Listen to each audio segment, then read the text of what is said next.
Não há melhor maneira de terminar a palavra de Deus do que com o livro de Apocalipse, terminando a revelação das coisas que estão por vir. O livro da revelação nos revela o futuro e as coisas que virão. O primeiro livro da Bíblia é o livro de Gênesis, o livro dos primórdios, onde Deus começou tudo e criou os céus e a terra por suas palavras. O último livro da Bíblia é o da revelação, onde Deus consuma tudo, o Apocalipse de João, onde João foi levado pelo Espírito enquanto estava na ilha de Patmos e foi para o futuro ver as coisas ainda por vir. Você e eu estamos vivendo em uma época em que o livro da revelação é desdobrado diante dos nossos olhos. O livro da revelação deve ser mais real para você agora mais do que nunca. Estamos prestes a ver as coisas que João viu na ilha de Patmos. Estamos vivendo em uma época em que os personagens principais do livro da revelação estão prestes a ocupar o centro do palco na história humana. A besta do mar está prestes a se erguer das profundezas do mar. Sabemos disso porque seu espírito já está na terra. A besta da terra está prestes a se erguer da terra. Sabemos disso porque seu espírito já está na terra. E esses dois personagens serão dois personagens principais durante a grande tribulação, o período de tempo que João falou e o período de tempo que Jesus falou, onde ele afirmou que a menos que esses dias sejam encurtados, não haverão mais carne na terra. No entanto, durante este tempo de tribulação, durante os dias mais escuros da terra, durante todos os eventos registrados no livro da revelação, a Bíblia nos diz que Deus não desiste da humanidade.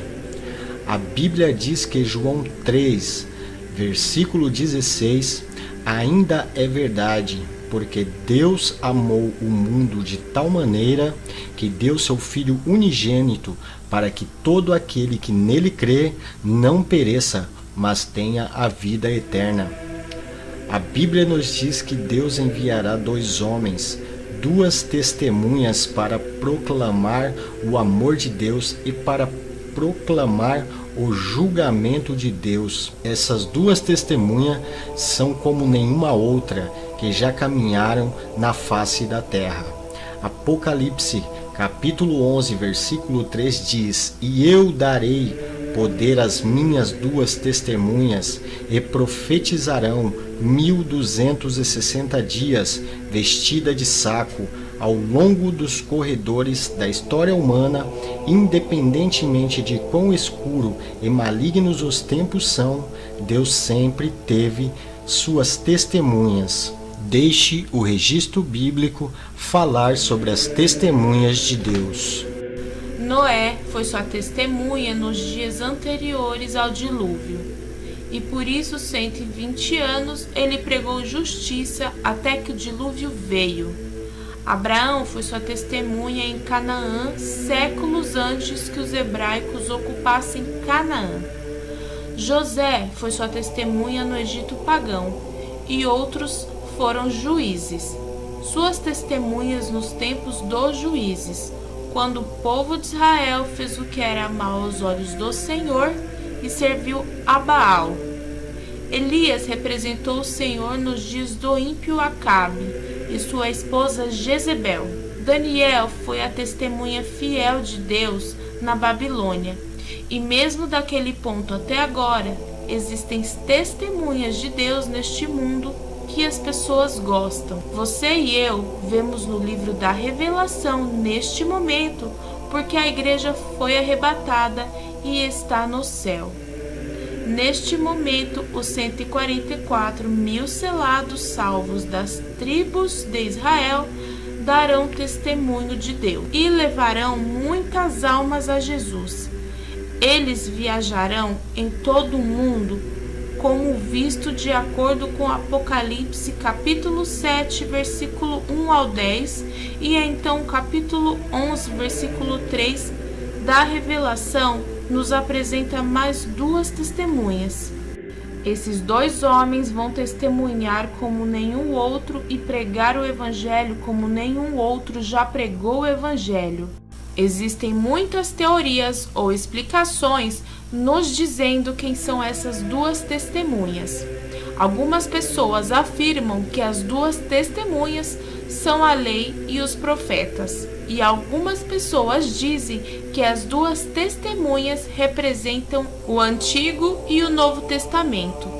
Ambos estão incorretos. As duas testemunhas são pessoas reais aos homens, não conceitos, mas homens reais que vêm pregar o Evangelho a pessoas que ainda estarão na terra naquela época.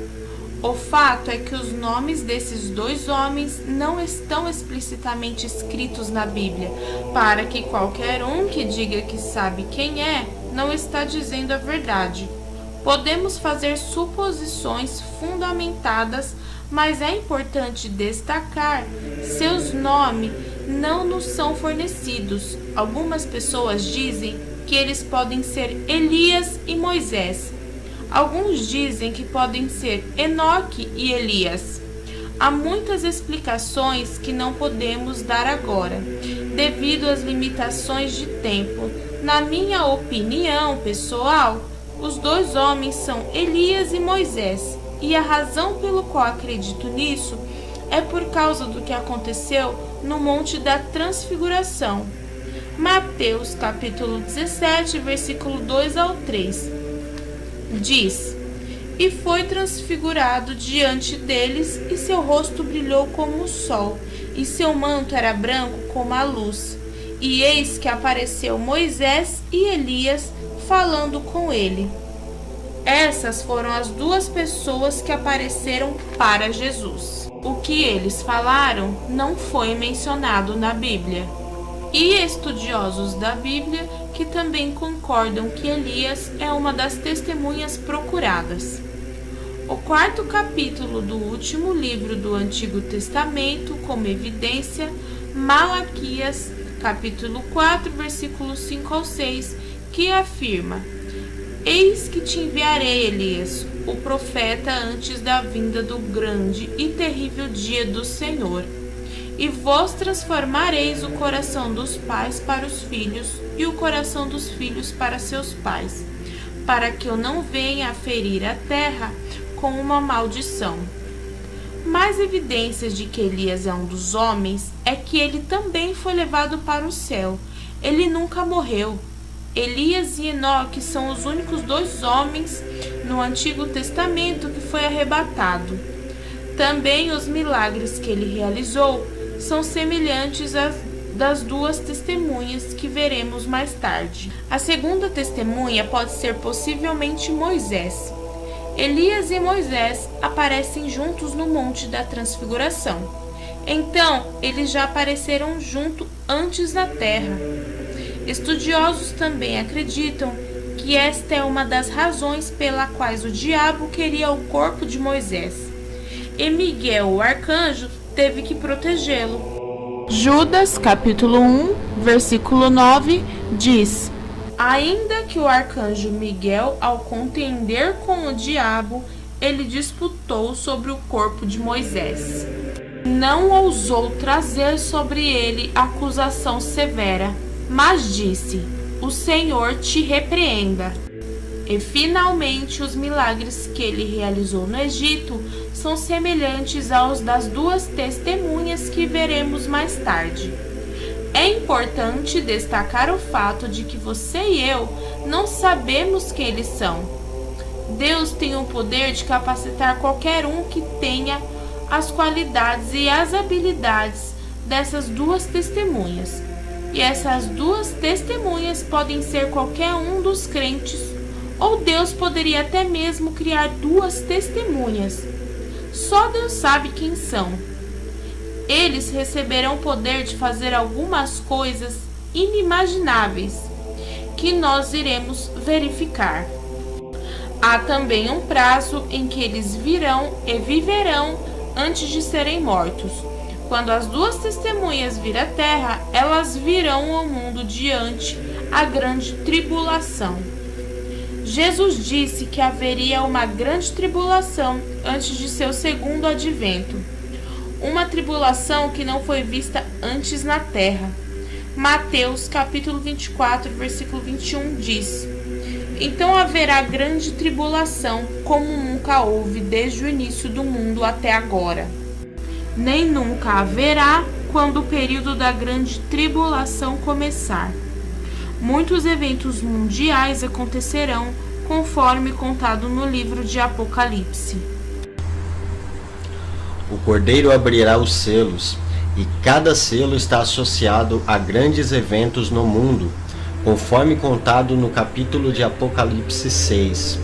Então também temos os anjos que vão tocar as trombetas, e as coisas horríveis acontecerão. As duas testemunhas virão logo após a sexta trombeta e antes da sétima trombeta. Isso significa que essas testemunhas vão vir durante a grande tribulação. O que devemos saber sobre isso é que Deus enviará as testemunhas para dizer às pessoas que se arrependam. As pessoas ainda terão uma segunda chance de se arrepender e seguir a Cristo, mas nem todos obedecem. Esta é a mesma coisa que Deus fará quando enviar seus anjos, pregar o Evangelho do Senhor para que o mundo possa mudar. Apocalipse capítulo 14, versículo 6 diz: E eu vi outro anjo voar no meio do céu, tendo o Evangelho eterno para pregar para aqueles que habitam na terra, e para todas as nações, e povos, e línguas, e pessoas. Isso mostra o amor de Deus pela humanidade. Mesmo na época da grande tribulação, isso é Deus tentando dizer ao povo para se arrepender e mudar para melhor. Essas duas testemunhas virão durante a grande tribulação. Agora sabemos que eles não virão antes do arrebatamento, para que Deus dê o poder a eles, alguém que Ele ame, alguém que esteja pronto para trabalhar para Ele. Quem disse que você não pode obter o poder de Deus por direito? Agora, quem te disse que você não pode ser capacitado e fazer coisas milagrosas? Se você estiver pronto para ser usado por Deus, Ele irá capacitá-lo. Você pode se ver como uma pessoa fraca. Você pode pensar que não tem poder em você e que não pode ser usado. Quem foi que disse que Deus está procurando pessoas poderosas? Se Ele quisesse pessoas poderosas, não haveria necessidade de capacitar ninguém de novo. Deus quer você primeiro. Coríntios, capítulo 1, versículo 27 diz: Mas Deus escolheu os tolos para confundir os sábios, e Deus escolheu as coisas fracas nesse mundo para confundir as coisas que são poderosas. Então, quais são as coisas que essas testemunhas farão? Eles terão o poder de testemunhar. Nós chamamos de duas testemunhas porque eles foram autorizados a fazer testemunho de Deus. Não é uma tarefa fácil. Testemunhar deve se apoiar pelo poder de Deus. Esses homens vão pregar como nenhum outro homem pregou nessa terra antes deles. Eu quero que você pense na melhor pregação. Você já ouviu falar que vai falhar em comparação com o que estes homens vão pregar? Eles serão odiados. João capítulo 3,19 diz que os homens amarão as trevas e terão consequências da ira de Deus. Nunca fale mal de uma mulher ou de um homem que é chamado por Deus, porque se você mexer com ele ou com ela, você está mexendo com o Espírito eterno de Deus Todo-Poderoso. E se você mexer com Deus, toda a força do céu será contra você. Os anjos do céu estarão contra você. A Bíblia diz em Salmos capítulo 105, 14 e 15, que ele não permitiu que nenhum homem o fizesse mal, dizendo: não toque no meu ungido, e não faça mal aos meus profetas. Apocalipse capítulo 11, versículo 5 diz: se alguém os persegui-los, fogo sairá da sua boca e devorará seus inimigos. Eles terão capacidade de lançar fogo de suas bocas. Eles têm o poder de fechar os céus. Vimos esses dois tipos de poder em duas pessoas na Bíblia. Podemos ver isso na vida de Elias e Josué. Deus deu o poder para controlar as estações, poder que torna coisas impossíveis possíveis. Elias orou para que não houvesse chuva, e Josué para que o sol não nascesse. Ninguém nesse mundo será capaz de machucá-los. Pregarão que Jesus é o Filho de Deus, que morreu e ressuscitou. Farão coisas sobrenaturais para crerem nisto. Essas duas testemunhas têm poder para atacar a terra com pragas. Essa razão pela qual pessoas irão odiá-las e procurarão tirar a vida deles. No final dessas suas obras na terra, o mundo irá capturá-los e tirarão suas vidas. Então haverá um momento de grande celebração, porque por mais de 3 anos esses homens têm sido intocáveis. A Bíblia fala em Apocalipse 11, versículo do 7 ao 12, e quando tiverem terminado o seu testemunho, a besta que sobe do abismo terá guerra contra eles, e os matarão, e os cadáveres ficarão expostos na rua da grande cidade, que espiritualmente se chama Egito, onde também nosso Senhor Jesus foi crucificado. Povos, línguas e nações verão os seus cadáveres por 3 dias, e os que habitam sobre a terra se regozijarão sobre eles. E depois de 3 dias e meio, o Espírito de Deus retornou sobre eles, e grande temor caiu sobre aqueles que os ouviram e viram. E uma grande voz do céu dizendo: subam aqui. E eles subiram para o céu em uma nuvem, e seus inimigos viram. Amém.